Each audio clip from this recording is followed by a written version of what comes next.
Mtazamaji, karibu Goti TV Online kwa habari za kisiasa, michezo na burudani. Mtazamaji, kama unajiunga nasi kwa mara ya kwanza, usiache kusubscribe kwa kubonyeza alama nyekundu ambayo chini ya video hii kwa hakika zaidi wa kuendelea kupata taarifa zetu kila siku.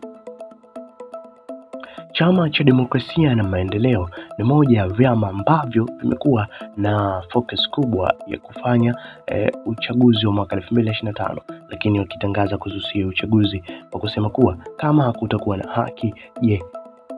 Ni kweli uchaguzi unaofanyika nchini Tanzania hauna haki?